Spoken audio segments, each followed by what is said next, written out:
اللهم صل على سيدنا محمد مبارک وسلم۔ یہ صفحہ نمبر 212 فہم حدیث کا حضرت ابوبکر صدیق رضی اللہ تعالیٰ عنہ کے فضائل پھر ان کی بیعت کا تذکرہ تھا، اور یہاں تو عنوان کیا ہے عام بیعت۔ یعنی پہلے تو ہم نے حدیث جو پڑھی کل آخر میں، اس میں یہ تھا نا کہ حضور صلی اللہ علیہ وسلم کے وصال کے بعد ثقیفہ بنو ساعدہ کے اندر کچھ انصار اکٹھے ہوئے اور انہوں نے مشورہ کیا کہ ہم میں ایک امیر ہونا چاہیے، امیر طے ہو جانا چاہیے۔ اصل ان کے ذہن میں یہ تھا کہ مدینہ منورہ کے رہنے والے ہم ہی ہیں، یہ حضرات جو مہاجرین تھے جو باہر سے یہاں پہ آئے تھے، یہاں کے ہم اصل میں رہنے والے ہیں، مرکز مدینہ منورہ بنا ہے تو اس مرکز کو سنبھالنا بھی ہم ہی نے ہے، تو اسی لیے انہوں نے یہ سوچا کہ امیر ہم میں سے کو ہونا چاہیے، آپس میں امیر طے کر لیں۔ ادھر ان حضرات کو جب خبر پہنچی حضرت ابوبکر، حضرت عمر، حضرت ابوبیدہ بن جراح رضی اللہ تعالیٰ عنہ، یہ تینوں حضرات وہاں گئے ان کے پاس، ان سے جا کے کہا کہ جی حضور صلی اللہ علیہ وسلم نے ارشاد فرمایا کہ جو امام ہو سب کا، سردار ہو یا امیر ہو، وہ تو قریش میں سے ہونا چاہیے، کیونکہ قریش کو اللہ نے فضیلت دی ہے، ان کی سرداری کو سارے مان لیں گے۔ اصل میں یہ سرداری صرف مدینہ منورہ کی نہیں ہے، یہ عالمی حکومت ہے، تو عالمی حکومت کے لیے وہ عالمی سربراہ ہونا چاہیے، وہ قریش میں سے ہوگا۔ تو انہوں نے کہا ہاں ٹھیک ہے، قریش میں سے ہو جائے، یہ بات بھی صحیح ہے، لیکن ان کو یہ بھی تھا کہ ایسا نہ ہو قریش میں تو کفار بھی آتے ہیں، ان سے ہم لڑتے بھی رہے ہیں پہلے، ان میں سے وہ امیر بنے گا تو ایسا نہ ہو کہ بعد میں جا کے ہمارے خلاف کوئی اور مسائل ہوں۔ تو انہوں نے کہا ایک امیر قریش میں سے ہو جائے، مہاجرین میں سے ہو جائے، اور ایک انصار میں سے ہو جائے۔ تو حضور صلی اللہ علیہ وسلم نے خود ارشاد فرمایا، ویسے بھی عربوں کے ہاں قریش کو فضیلت ان کے تصور میں بھی یہ تھا، فضیلت مانتے بھی تھے، اور ویسے بھی حضور نے بھی ارشاد فرمایا کہ سب سے افضل قریش، اور حدیث کے اندر یہ تھا الائمۃ من قریش، امام جو ہوں گے، امیر ہوں گے، وہ بھی قریش میں سے ہوں گے۔ تو حضرت ابوبکر رضی اللہ تعالیٰ عنہ، حضرت عمر، ان حضرات نے فرمایا کہ بھی دو امیر ہونا یہ بھی ظاہر حکومت چلانے کے لیے مشکل ہو جاتی ہے، نظم کو چلانے کے لیے ایک ہی امیر ہونا چاہیے۔ حضرت ابوبکر صدیق رضی اللہ عنہ نے فرمایا کہ یہ دونوں حضرات میرے ساتھ ہیں، میں ان دونوں کو پسند کرتا ہوں، ایک طرف حضرت عمر تھے، دوسری طرف حضرت ابوبیدہ بن جراح، ان دونوں میں سے جس سے بھی آپ بیعت کر لیں تو میں بھی ان سے بیعت کر لوں گا۔ حضرت عمر فرماتے ہیں کہ یہ بات مجھے حضرت ابوبکر کی اچھی نہیں لگی کہ انہوں نے امارت کے لیے مجھے پیش کیا، تو میں نے حضرت ابوبکر رضی اللہ عنہ کا ہاتھ پر آگے کیا، میں نے کہا جی میں ان کے ہاتھ کو بیعت کرتا ہوں، اور یہ وہ ہیں جن کو حضور صلی اللہ علیہ وسلم نے بھی اپنی زندگی میں امام بنایا تھا،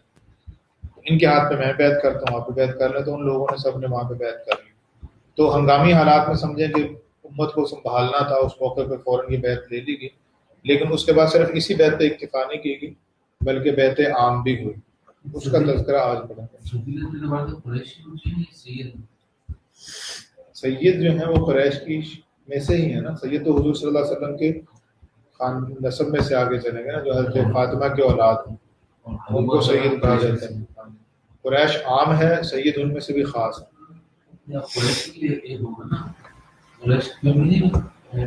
فیملی اوپر تو قریش ہی ہے نا، نیچے آگے قریش کے پھر کئی فیملیاں بنتی ہیں۔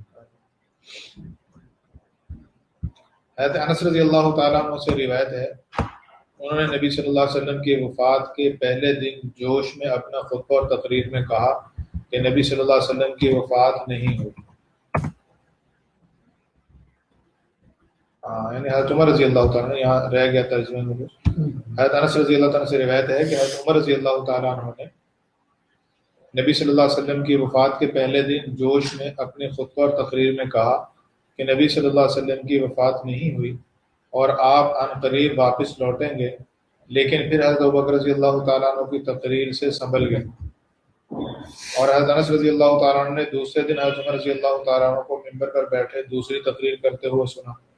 اور حضرت ابوبکر رضی اللہ تعالیٰ عنہ اس وقت بالکل خاموش تھے، بات نہیں کر رہے تھے۔ حضرت عمر رضی اللہ تعالیٰ عنہ نے فرمایا میں امید کرتا تھا کہ رسول اللہ صلی اللہ علیہ وسلم ہمارے بعد تک رہیں گے، یعنی آپ کی وفات ہمارے بعد ہوگی، اگر محمد صلی اللہ علیہ وسلم وفات پا گئے ہیں تو ہدایت ختم نہیں ہو گئی، اللہ تعالیٰ نے تمہارے درمیان قرآن پاک کی شکل میں نور بنا دیا ہے جس سے تم رہنمائی حاصل کرتے رہو، اللہ تعالیٰ نے محمد صلی اللہ علیہ وسلم کو ہدایت دی، اور ابوبکر رضی اللہ تعالیٰ عنہ آپ کے دوست اور یار غار ہیں اور تمہارے معاملات کی نگرانی کے لیے مسلمانوں میں سب سے زیادہ قابل ہیں، لہذا تم کھڑے ہو اور ان کے ہاتھ پر بیعت کرو۔ ان میں سے کچھ لوگ تو ثقیفہ بن ساعدہ میں پہلے ہی بیعت کر چکے تھے،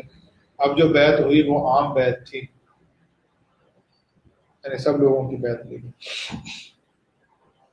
حضرت علی رضی اللہ تعالیٰ عنہ نے حضرت ابوبکر رضی اللہ تعالیٰ عنہ کی خلافت کو تسلیم کیا اور ان کے ہاتھ پر بیعت کی۔ حضرت عائشہ رضی اللہ تعالیٰ عنہ سے روایت ہے جب حضرت فاطمہ رضی اللہ تعالیٰ عنہ کا انتقال ہو گیا تو حضرت علی رضی اللہ تعالیٰ عنہ نے ابوبکر رضی اللہ تعالیٰ عنہ کے ساتھ مصالحت کرنے اور ان کے ہاتھ پر بیعت کرنے کا ارادہ کیا، کیونکہ اب تک ان 6 مہینوں میں انہوں نے بیعت نہیں کی تھی۔ تو انہوں نے حضرت ابوبکر رضی اللہ تعالیٰ عنہ کو پیغام بھیجا آپ ہمارے پاس آئیں۔ جب حضرت ابوبکر رضی اللہ تعالیٰ عنہ ان کے وہاں گئے، حضرت علی رضی اللہ تعالیٰ نے خطبہ پڑھا اور کہا آپ کی فضیلت کو اور مقام کو جو اللہ نے آپ کو دیا ہے ہم پہچانتے ہیں، اور جو بھلائی یعنی خلافت اللہ نے آپ کو دی ہے اس کے بارے میں ہم آپ سے حسد نہیں کرتے، لیکن ہمیں شکوہ فقط اتنا ہے کہ آپ نے خلافت کا معاملہ خود ہی طے کر لیا، حالانکہ رسول اللہ صلی اللہ علیہ وسلم کی قرابت کی وجہ سے ہمارا خیال تھا کہ اس معاملہ میں ہم سے بھی مشورہ لیا جائے گا۔ اس پر ابوبکر رضی اللہ تعالیٰ عنہ کی آنکھوں میں آنسو آ گئے اور جب بولے تو یہ فرمایا قسم ہے ذات کی جس کے قبضہ میں میری جان ہے، اپنے قرابت داروں سے میں حسن سلوک کروں، اس سے زیادہ مجھے یہ پسند ہے کہ رسول اللہ صلی اللہ علیہ وسلم کے قرابت داروں سے حسن سلوک کروں۔ اور حضرت فاطمہ رضی اللہ تعالی عنہا کے ساتھ جو قصہ پیش آیا کہ وہ فدق وغیرہ کے مال فی میں سے میراث کا مطالبہ کر رہی تھی جو میں نے نہیں دیا، تو اس میں نے خیر کو اختیار کرنے سے کوتاہی نہیں کی، کیونکہ وہ تو خود رسول اللہ صلی اللہ علیہ وسلم کا ارشاد ہے لا نورث ما ترکنا صدقہ، یعنی ہم جو کچھ چھوڑ جاتے ہیں وہ صدقہ ہوتا ہے، میراث نہیں ہوتا۔ اور جو کچھ میں نے رسول اللہ صلی اللہ علیہ وسلم کو اس مال و جائیداد کے بارے میں کرتے دیکھا میں بھی بعینی ہی وہی کچھ کرتا ہوں، اس میں کچھ بھی تغیر نہیں کیا۔ علی رضی اللہ تعالیٰ عنہ نے حضرت ابوبکر رضی اللہ تعالیٰ عنہ سے کہا ٹھیک ہے، بیعت کے لیے دوپہر کا وقت مقرر کرتے ہیں۔ جب حضرت ابوبکر رضی اللہ تعالیٰ عنہ ظہر کی نماز پڑھا چکے تو ممبر پر چڑھے اور خطبہ پڑھا اور حضرت علی رضی اللہ تعالیٰ عنہ کی فضیلت اور ان کا بیعت نہ کرنا اور اس کی جو وجہ حضرت علی رضی اللہ عنہ نے بتائی تھی وہ ذکر کی۔ پھر حضرت علی رضی اللہ تعالیٰ عنہ اٹھے اور استغفار کی اور خطبہ پڑھا۔ پھر ابوبکر رضی اللہ تعالیٰ عنہ کے حق کی عظمت اور صداقت کو بیان کیا اور کہا جو کچھ ہوا، یعنی اب تک میں نے ابوبکر رضی اللہ تعالیٰ عنہ کے ہاتھ پر جو بیعت نہیں کی وہ ابوبکر رضی اللہ تعالیٰ عنہ پر حسد کی وجہ سے نہیں، اور نہ ہی اللہ تعالیٰ نے ابوبکر رضی اللہ تعالیٰ عنہ کو جو عظمت اور فضیلت دی ہے اس سے انکار ہے۔ البتہ اتنی بات تھی کہ ہمارا خیال تھا کہ خلافت کے معاملہ میں مشورے کا ہمارا بھی حق ہے،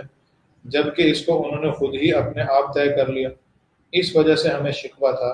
حضرت علی رضی اللہ تعالیٰ عنہ کے بیعت کر لینے سے مسلمان خوش ہوئے اور کہا آپ نے اب بالکل درست کیا ہے۔ صلی اللہ علیہ وسلم کتنے عرصے بعد جو ہے مدینہ منورہ آنے والے بات 10 سال 10 سال مدینہ طیبہ کا حضور صلی اللہ علیہ وسلم رہے۔ حضرت فاطمہ رضی اللہ عنہ جب یاد میں کو رضی اللہ عنہ دیتے ہیں آپ صلی اللہ علیہ وسلم کی وفات چھیننے کے بعد حضرت فاطمہ ایک صرف یہ وجہ تھی کہ مشورہ نہیں کرا تھا، ہاں ایک شکوہ ناراضگی تھی اس بات پہ کہ جو انہوں نے ہمیں مشورے میں شریک نہیں کیا، تو ہو سکتا ہے کچھ نہ کچھ غلط فہمیاں اور بھی ذہن کے اندر کوئی آ گئی ہوں، لیکن حضرت ابوبکر رضی اللہ تعالیٰ اپنی جگہ پہ مجبور تھے کہ وہ وقت ایسا تھا کہ مشورے کا وقت نہیں تھا، وہ تو فوراً سنبھالنے کی ضرورت تھی ورنہ انتشار ہو جاتا اور شرازہ بھی کرنے کا ڈر تھا۔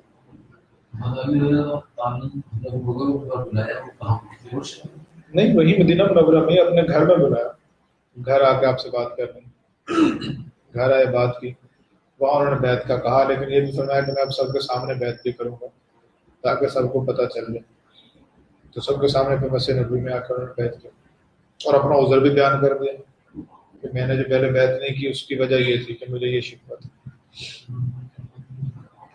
حضرت عمر رضی اللہ تعالیٰ عنہ کے فضائل، عن ابی ہریرہ رضی اللہ تعالیٰ عنہ قال قال رسول اللہ صلی اللہ علیہ وسلم وَلَقَدْ كَانَ فِي مَا قَبْلَكُم مِّنَ الْأُمَمِ مُحَدَّثُونَ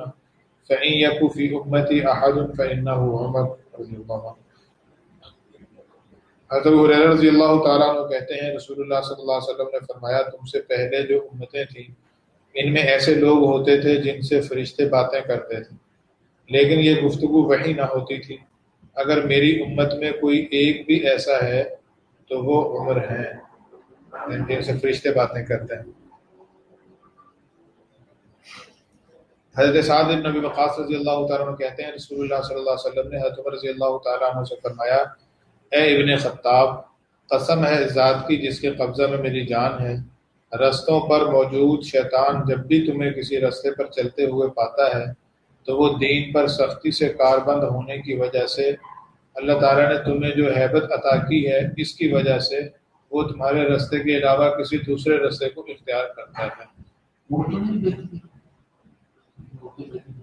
عورتوں نے بھی بیعت کی تھی، لیکن عورتوں کی بیعت ایسی نہیں ہوتی تھی جیسے مردوں کی بیعت تو صراحتاً مسجد میں آ کے ہوتی تھی، اور عورتوں کی بیعت کا مطلب یہ ہوتا تھا کہ میں بیعت کرتی ہوں، بیعت ہو گئی، بس زبان سے کہہ دینا۔ عورتوں کی بیعت ضروری نہیں تھی، اصل تو مردوں کی بیعت تھی۔ عورتوں کی طرف سے کوئی چونکہ بغاوت ہوتی نہیں ہے اور عورتیں تبان ہوتی ہیں، مردوں کے تابع ہوتی ہیں، تو مردوں کا بیعت کر لینا نہیں، عورتوں کا بیعت کرنا بھی ہوتا ہے۔ عورتوں کے بارے میں کوئی ایسی صراحت نہیں کہ عورتوں نے آ کے علیحدہ سے بیعت کی، ان کے مردوں نے کر لی تو عورتیں بھی آئی۔ یہ بیعت تصوف یا بیعت طریقت نہیں تھی نا، یہ تو بیعت امارت تھی، خلیفہ کی بیعت تھی، یعنی ہم ان کو خلیفہ مانتے ہیں۔ حضرت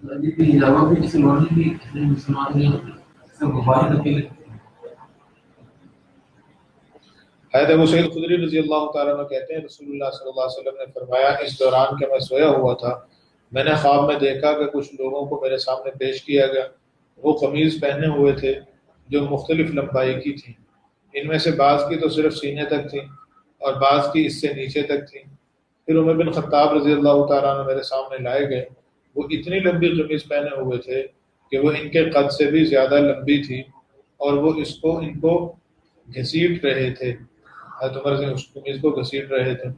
لوگوں نے پوچھا، اے اللہ کے رسول، آپ نے اس خواب کی کیا تعبیر کی؟ آپ نے فرمایا، قمیض سے مراد دین ہے، مطلب یہ کہ حضرت عمر رضی اللہ تعالیٰ عنہ پورے کے پورے دین میں ہیں، یعنی دین نے حضرت عمر رضی اللہ عنہ کو پورا کا پورا گھیرا ہوا۔ حضرت عبداللہ بن عمر رضی اللہ تعالیٰ عنہ کہتے ہیں میں نے رسول اللہ صلی اللہ علیہ وسلم کو یہ فرماتے ہوئے سنا، اس دوران کہ میں سویا ہوا تھا میں نے خواب میں دیکھا کہ میرے پاس دودھ کا ایک پیالہ لایا گیا، میں نے وہ پیا اور اتنا پیا یہاں تک کہ میں سیرابی کو اپنے ناخنوں میں سرایت کرتے پایا،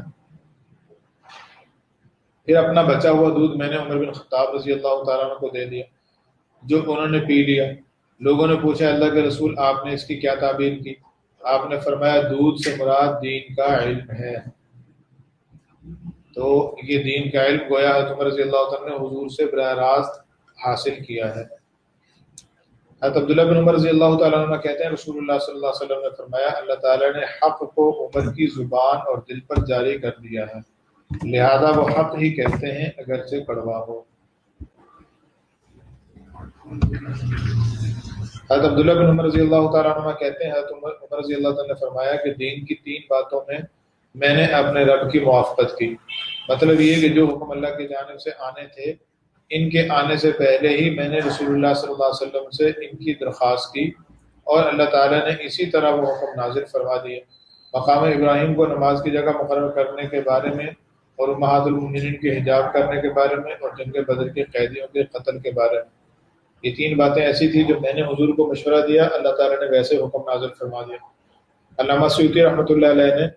ذکر کی ہیں 20 موافقات عمر کہا جاتا ہے، یہ 20 مقام ایسے ہیں جن میں حضرت عمر رضی اللہ تعالیٰ عنہ کی رائے جو تھی وہی اللہ نے وحی بنا کر اتارا۔ 20 مقام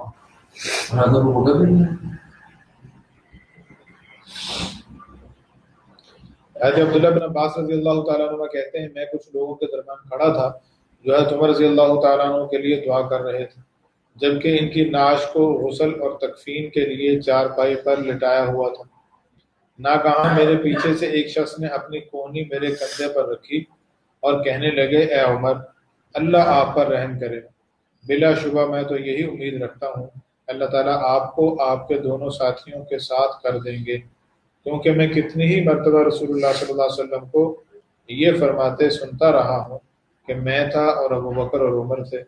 میں نے کہا اور ابو بکر عمر نے کہا، میں اور ابو بکر عمر چلے، میں اور ابو بکر عمر داخل ہوئے، میں اور ابو بکر عمر باہر نکلے، ابن عباس رضی اللہ تعالیٰ عنہ کہتے ہیں میں نے جو پیچھے مڑ کے دیکھا تو وہ حضرت علی بن ابی طالب رضی اللہ تعالیٰ عنہ تھے. حضرت عمر رضی اللہ تعالیٰ عنہ کو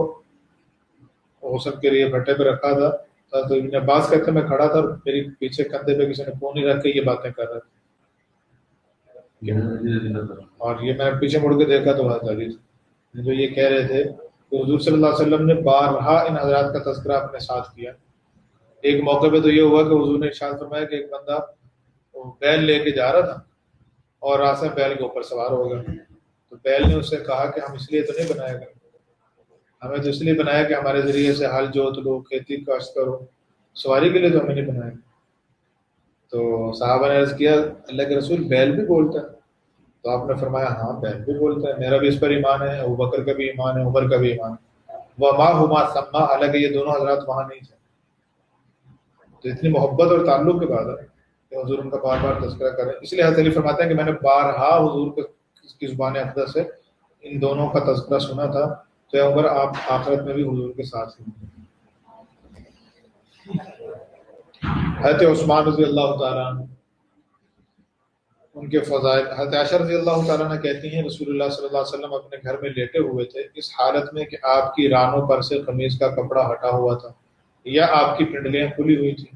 اس حالت میں ابو بکر رضی اللہ تعالیٰ عنہ نے اندر آنے کی اجازت چاہی تو آپ نے ان کو اپنی اسی حالت میں اجازت دے دی اور ان کے ساتھ کچھ بات چیت کی. پھر حضرت عمر نے اجازت چاہی تو آپ نے ان کو اپنی اسی حالت میں اجازت دی اور گفتگو کی. پھر حضرت عثمان نے اجازت چاہی تو رسول اللہ صلی اللہ علیہ وسلم اٹھ کر بیٹھ گئے اور اپنے کپڑے درست کیے. جب حضرت عثمان باہر چلے گئے تو حضرت عائشہ رضی اللہ تعالیٰ عنہ نے کہا اے اللہ کے رسول,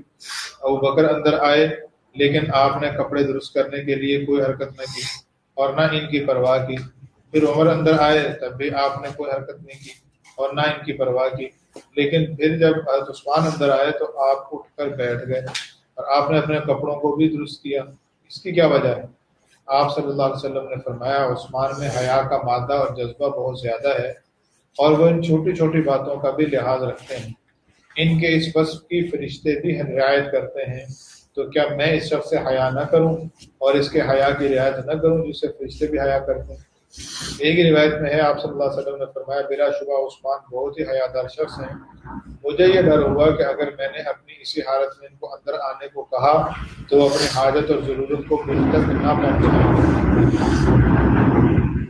یعنی وہ مجھ سے بات نہیں کر پائیں گے.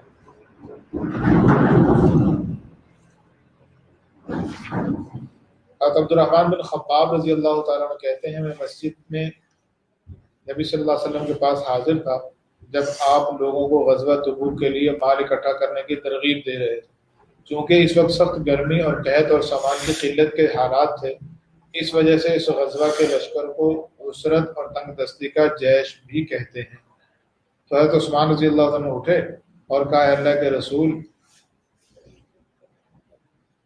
اللہ کی راہ میں میرے ذمہ 100 اونٹ ہیں, ماں ان کی چادروں اور کاٹھیوں پہ,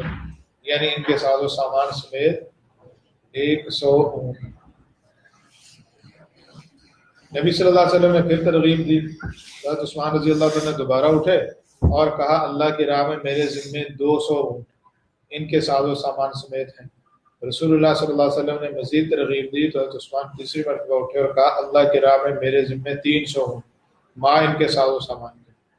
یعنی ایک اونٹ اگر 1,00,000 روپے کا بھی لگایا جائے تو 3 کروڑ روپے بنتا ہے آج کے حساب سے دیکھا جائے. حضرت عبد الرحمن بن خباب کہتے ہیں میں نے رسول اللہ صلی اللہ علیہ وسلم کو دیکھا کہ آپ منبر سے اتر رہے ہیں اور یہ فرما رہے ہیں عثمان پر اس برے عمل کا کچھ گناہ نہ ہوگا جو وہ آج کی اس نیکی کے بعد کریں. عثمان پر اس برے عمل کا کچھ گناہ نہ ہوگا جو وہ آج کی اس نیکی کے بعد کریں. جی, بلکہ اس روایت میں تو وہ ذکر نہیں ہے. ایک روایت میں یہ کہ حضور صلی اللہ علیہ وسلم نے پھر ترغیب دی مزید چندے کی لوگوں کو. حضرت عثمان گھر گئے اور گھر سے جو سونا تھا, اشرفیاں تھیں, اس وقت سکے سونے کے ہوتے تھے, تو وہ چادر میں باندھ کر لائے اور حضور صلی اللہ علیہ وسلم کے سامنے لا کر ڈھیر کر دیے. تو آپ علیہ الصلوۃ والسلام ان کو یوں اچھال رہے تھے, دامن جھولی میں لے کے ان کو یوں اچھال رہے تھے آپ علیہ الصلوۃ والسلام, اور فرما رہے تھے ما ضر عثمان ما عمل بعد هذا, آج کے بعد عثمان کوئی عمل بھی نہ کریں, یہ عمل ہی ان کی جنت میں جانے کے لیے کافی. غزوہ تبوک کے موقع پر، جیش العسرہ اس کو کہا جاتا ہے، جو تنگی کا لشکر تھا، جب ان کا سال بھر کا گزران جو ہے وہ کھجور پہ تھا، اور کھجور اس وقت تیار تھی، بالکل ابھی توڑی نہیں تھی، مارکیٹ میں ڈال دیں چلو کچھ کما لیں، توڑنے کے قریب تھی، اللہ کی طرف سے حکم آ گیا کہتا. تو یہ یوں سمجھے کہ جیسے ملازم بندے کا مہینہ کی آخری تاریخیں ہوتی ہیں تو وہ جیب خالی ہوتی ہے اس کی، ایسے صحابہ کرام کی حالت بھی یہ تھی کہ یہ سال کا اختتام تھا اور اگلا سال ابھی شروع ہونے والا تھا، جس پہ انہوں نے پھل توڑنا تھا، بیچنا تھا. پچھلا سال ختم ہو گیا اور اگلے سال کے پھل کو بیچ میں چھوڑ کے جانا. تو یہ وہی لوگ تھے. حضرت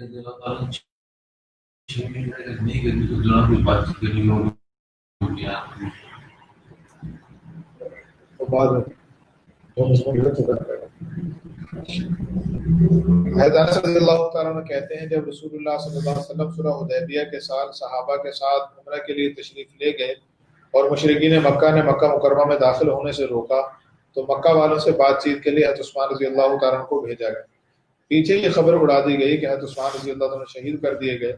اس پر آپ نے صحابہ کو موت تک لڑنے کی بیعت کا حکم دیا. عثمان رسول اللہ صلی اللہ علیہ وسلم کے قاصد بن کر مکہ گئے ہوئے تھے. آپ نے لوگوں سے بیعت لی اور فرمایا عثمان اللہ اور اس کے رسول کے کام میں ہیں. پھر آپ نے اپنا ایک ہاتھ حضرت عثمان کے ہاتھ کی نیابت میں اپنے دوسرے ہاتھ پر رکھا تاکہ اگر وہ زندہ ہوں تو ان کی طرف سے بھی بیعت ہو جائے. تو رسول اللہ صلی اللہ علیہ وسلم کا ہاتھ جو حضرت عثمان کے لیے تھا صحابہ کے اپنے ہاتھوں سے بہتر تھا جو ان کے اپنے لیے تھا. حضرت عثمان کو بھیجا تھا ان سے گفتگو کرنے کے لیے مکہ والوں سے کہ جی ہم عمرہ کرنے کے لیے آئے ہیں، لڑنے کے لیے نہیں آئے، عمرہ کر کے واپس چلے جائیں گے. ان لوگوں نے حضرت عثمان رضی اللہ عنہ کو روک لیا. لمبا واقعہ اور بھی کئی واقعات بیچ میں پیش ہے، اور یہاں خبر یہ پہنچی کہ حضرت عثمان کو شہید کر دیا گیا. تو حضور نے اس پہ صحابہ سے بیعت لی کہ ہم ان سے لڑیں گے مکہ والوں سے. تو صحابہ کہتے ہیں کہ حضور نے جب واپس صحابہ سے بیعت لے لی تو حضرت عثمان تو وہاں تھے نہیں. تو حضور نے فرمایا کہ یہ عثمان کا ہاتھ ہے، ایک ہاتھ کو دوسرے ہاتھ پر رکھ کہ میں عثمان کی طرف سے بیعت کروں. تو صحابہ کہتے ہیں کہ حضور جو حضرت عثمان کی جو بیعت تھی، حضرت عثمان کی بیعت کے لیے حضور کا ہاتھ تھا تو ہمارے ہاتھوں سے بہتر تھا. حضرت عثمان کی بیعت گویا ہماری بیعت سے زیادہ بہتر ہو گئی. حضرت عثمان رضی اللہ تعالیٰ عنہ کی بطور خلیفہ تقرری.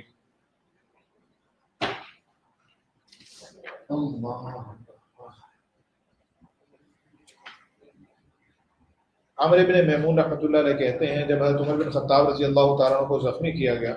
اور ان کے بچنے کی امید نہ رہی تو کچھ لوگوں نے کہا اے امیر المومنین وصیت فرما دیجیے، کسی کو خلیفہ مقرر فرما دیجیے. حضرت عمر رضی اللہ تعالیٰ نے فرمایا میں خلافت کا اہل ان 6 آدمیوں سے زیادہ کسی کو نہیں پاتا کہ رسول اللہ صلی اللہ علیہ وسلم نے وفات پائی تو آپ ان سے راضی تھے، اور حضرات علی، عثمان، زبیر، طلحہ، سعد بن ابی وقاص اور عبد الرحمن بن عوف رضی اللہ عنہ اجمعین کا نام لیا اور فرمایا کہ عبداللہ بن عمر تمہارے ساتھ ہوں گے لیکن ان کا حکومت میں کچھ حصہ نہ ہوگا، یعنی مشورے میں ان کو شریک کر لیں لیکن امیر ان کو نہیں بنانا، ان 6 میں سے کسی کو بنانا. اگر سعد بن ابی وقاص رضی اللہ تعالیٰ امیر بنے تب تو ٹھیک ہے، ورنہ جب تک امیر ہو وہ ان کو اپنا معاون بنائے، کیونکہ میں نے جو ان کو کوفہ کی گورنری سے معزول کیا تھا تو کسی کوتاہی یا خیانت کی بنا پر نہیں کیا تھا بلکہ ناجائز اعتراض کرنے والوں کے شر سے حفاظت کی خاطر ہٹایا تھا. اور خود حضرت سعد رضی اللہ تعالیٰ عنہ نے بھی دوبارہ کوفہ کی گورنری لینے سے انکار کر دیا تھا. جب حضرت عمر رضی اللہ تعالیٰ عنہ کی تدفین سے فراغت ہوئی تو یہ حضرات جمع ہوئے. حضرت عبد الرحمن بن عوف رضی اللہ تعالیٰ نے ان ساتھیوں سے کہا کہ اپنے معاملہ کو اپنے میں سے 3 افراد تک کر دو تاکہ اختلاف کم ہو جائے. حضرت زبیر نے کہا میں نے اپنا اختیار حضرت علی کو دیا. طلحہ نے کہا میں نے اپنا اختیار عثمان رضی اللہ عنہ کو دیا. اور سعد بن ابی وقاص رضی اللہ عنہ نے کہا کہ میں نے اپنا اختیار عبد الرحمن بن عوف رضی اللہ تعالیٰ عنہ کو دیا. تو اب گویا کہ 6 سے 3 پہ آ گئے، یعنی عبد الرحمن بن عوف، حضرت علی، حضرت عثمان رضی اللہ تعالیٰ عنہ. حضرت عبد الرحمن بن عوف رضی اللہ تعالیٰ نے ان 2 حضرت عثمان اور حضرت علی رضی اللہ عنہما سے پوچھا تم میں سے کون خلافت کی امید سے دستبردار ہوتا ہے کہ ہم اس پر فیصلہ کر لیں؟ اللہ اور اسلام اس کے نگہبان ہوں، ہر ایک دیکھے کہ اس کے دل میں افضل کون ہے. حضرت عثمان اور حضرت علی رضی اللہ خاموش رہے. حضرت عبد الرحمن نے پوچھا کیا تم چناؤ کا معاملہ میرے سپرد کرتے ہو؟ اللہ کی قسم میرے ذمہ ہوگا کہ میں تم میں سے افضل کے چناؤ میں کوتاہی نہ کروں۔ ان دونوں نے کہا ٹھیک ہے، ہمیں یہ منظور ہے۔ پھر انہوں نے حضرت علی رضی اللہ عنہ کا ہاتھ پکڑا اور فرمایا تمہیں رسول اللہ صلی اللہ علیہ وسلم سے قرابت داری اور اسلام میں قدیمی ہونا حاصل ہے جو تمہارے علم میں ہے، اللہ تعالیٰ تم پر نگہبان ہے۔ یہ عہد کرو اگر میں تمہیں امیر مقرر کر دوں تو تم انصاف سے کام لو گے، اور اگر میں عثمان کو امیر بنا دوں تو تم فرما برداری اور اطاعت کرو گے۔ حضرت علی رضی اللہ تعالیٰ عنہ سے عہد لینے کے بعد پھر وہ حضرت عثمان رضی اللہ تعالیٰ عنہ سے تنہائی میں ملے اور ان سے بھی اسی طرح کی بات کہی۔ جب ان سے بھی اس طرح کا عہد لے لیا تو حضرت عبد الرحمن بن عوف رضی اللہ تعالیٰ عنہ 3 دن 3 راتیں مسلسل لوگوں سے مشورہ کرتے رہے اور سب کی رائے لیتے رہے۔ مسور بن مخرمہ کہتے ہیں رات کی کچھ نیند گزری تھی، حضرت عبد الرحمن بن عوف رضی اللہ عنہ میرے ہاں آئے اور دروازہ کھٹکھٹاتے رہے یہاں تک کہ میں بیدار ہوا اور باہر نکلا تو انہوں نے فرمایا لگتا ہے تم سو رہے تھے۔ واللہ میں تو ان 3 دنوں میں بہت ہی کم سویا ہوں۔ لو اب تم جاؤ اور زبیر اور سعد رضی اللہ تعالیٰ عنہ کو بلا لو۔ میں ان کو بلا لایا۔ حضرت عبد الرحمن بن عوف رضی اللہ تعالیٰ نے ان دونوں سے مشورہ کیا، پھر مجھے بلایا اور کہا میرے پاس علی کو بلا لو۔ میں ان کو بلا لایا، پھر وہ ان سے نصف رات تک سرگوشی میں باتیں کرتے رہے۔ پھر حضرت علی رضی اللہ تعالیٰ عنہ ان کے پاس سے اٹھے اور ان کو خلافت کی امید تھی، اور اسی وجہ سے حضرت عبد الرحمن بن عوف رضی اللہ تعالیٰ عنہ کو ان سے کسی درجے میں مخالفت کا اندیشہ تھا۔ پھر کہا کہ عثمان کو میرے پاس بلا لو۔ وہ آئے تو ان سے صبح کی اذان تک سرگوشی کرتے رہے۔ اتنی ذمہ داری کہ پوری رات سوئے نہیں، مشورے کر رہے ہیں، ان کو بلائیں ان کو بلائیں۔ جب حضرت عبد الرحمن بن عوف رضی اللہ تعالیٰ عنہ لوگوں کو فجر کی نماز پڑھا چکے اور یہ 6 حضرات ممبر کے پاس جمع ہو گئے تو حضرت عبد الرحمن رضی اللہ تعالیٰ نے موجود مہاجرین و انصار کو بلا لیا اور لشکروں کے سپہ سالاروں کو بھی بلا لیا جو اس سال حضرت عمر رضی اللہ تعالیٰ عنہ کے ساتھ حج پر آئے ہوئے تھے۔ جب سب جمع ہو گئے تو حضرت عبد الرحمن بن عوف رضی اللہ تعالیٰ نے حمد و ثنا کے بعد کہا اے علی، میں نے لوگوں کے مشورے اور ان کی رائے حاصل کی تو میں نے ان میں سے کسی کو نہیں پایا کہ وہ عثمان رضی اللہ عنہ کے برابر کسی کو سمجھتے ہوں، لہذا تم کچھ غصہ اور مخالفت نہ کرنا۔ پھر حضرت عثمان رضی اللہ تعالیٰ عنہ سے کہا میں خلیفہ کے طور پر تمہیں نامزد کرتا ہوں اور تمہارے ہاتھ پر بیعت کرتا ہوں، اس شرط پر کہ تم اللہ اور اس کے رسول کے طریقے پر اور آپ کے بعد 2 خلفاء کے طریقے پر چلو گے۔ حضرت عبد الرحمن بن عوف رضی اللہ تعالیٰ نے اور دیگر لوگوں نے حضرت عبد الرحمن بن عوف رضی اللہ تعالیٰ عنہ نے اور دیگر لوگوں نے اور مہاجرین و انصار نے اور سپہ سالاروں نے سب نے ہی بیعت کی۔ فائدہ، حضرت علی رضی اللہ تعالیٰ عنہ خود بھی خلافت کے اہل تھے اور خلافت بلا طلب مل جائے تو اس کو قبول کرنے پر تیار بھی تھے۔ اس میں کوئی عیب بھی نہیں کیونکہ بعض لوگ طبی طور پر سیادت اور خلافت سے مناسبت رکھتے ہیں۔ حضرت عثمان اور حضرت علی رضی اللہ تعالیٰ عنہ میں سے نہ تو کسی نے از خود خلافت طلب کی اور نہ ہی ایک کے انتخاب پر دوسرے نے اطاعت اختیار کرنے میں ذرا برابر تردد کیا۔ حضرت عبد الرحمن بن عوف رضی اللہ تعالیٰ عنہ کی حضرت علی رضی اللہ تعالیٰ عنہ کو نصیحت محض احتیاط کے طور پر تھی۔